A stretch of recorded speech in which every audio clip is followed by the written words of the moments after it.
Every day on Earth, there are over 200,000 more people to feed.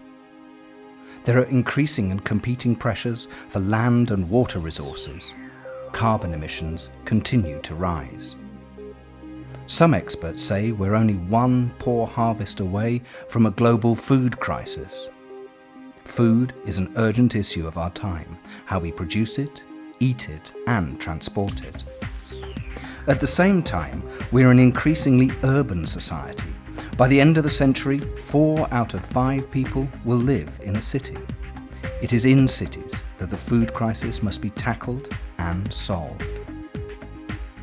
Manchester International Festival will be working with the local community to create a new urban food experiment in an area of Manchester, England, called Wythenshawe. We want to create a vertical farm using smart technologies such as aquaponics and hydroponics.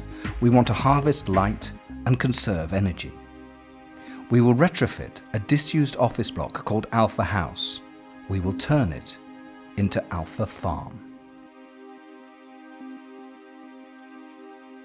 So food has an environmental impact that is huge. About 1/5 of our carbon emissions, our personal carbon emissions, are down to food.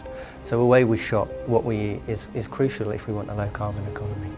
Projects like this can contribute by closing the loop, looking at problems and solutions, looking at resources, looking at waste, and bringing them all to one place. The way that we consume our food is probably one of the blind spots. Everything just turns up on a shelf. You go to the supermarket, it's there on the shelf, you buy it, you take it away. Quite a lot of people don't turn it around and go, good grief, is that where that came from? If you were growing things like herbs and leafy salads here in Wythenshawe, and you had a market for them that was only 2 miles away, then the nutritional value you get from that food is going to be much, much better than if it's been flown in from Cyprus, for instance. The idea of a vertical farm is, well, as it says really, try and save the horizontal space and try and use space vertically, primarily as a means of getting food grown more locally in cities. There is quite a lot of scepticism about the idea. So I think the other bit that's really interesting about it is the idea that we can engage people in where their food comes from, because they'll be able to see it over there growing. This is a fairly generic disused office building. If we want to find ways of not wasting all of the energy that went in to create the building in the first place and find new uses for it, then this is a perfect place to start. From a modern building point of view, it's a bit of a basket case, single glazed, no insulation anywhere at all. So it's a good one to see if we can make it work here. We'll be able to make it work anywhere. In terms of the technologies for food growing in the vertical farm, there are 3 main ones. We've got aeroponics, which is where you mist the roots of the plant with some nutrients and they grow, taking up the nutrients. Then you have hydroponics. You feed the plant nutrients but in a water solution.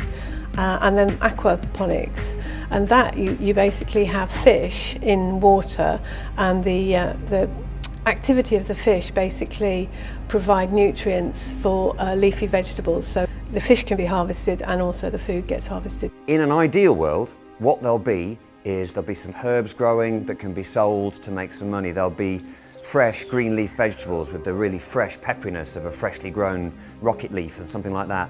There'll also be some protein, some carbs, if we can work out how to grow them to show that actually urban farming doesn't just have to generate the small amounts of food, but we don't know if that bit will work yet.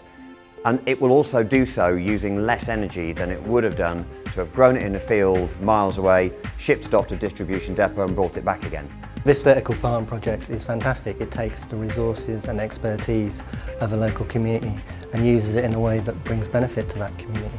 It's a very exciting chance for Manchester to say, look, you can do this, but we need to do it within a cultural environment first, because a bunch of scientists in a corner doing it wouldn't be noticed. The idea that we can nestle this into as high a profile cultural festival as the International Festival here gives us a great opportunity to start that debate and then hopefully make it go out from there, so that we really hit the ground hard with lots of ideas, lots of people coming and helping us out, engaging people. People start to grow their own food in their back gardens, and this will then become a hub for how that works. Alpha Farm is our small contribution to a major global challenge. It will produce food for the people of Wythenshawe and will be created with the people of Wythenshawe. But the lessons we learn will be shared with the world.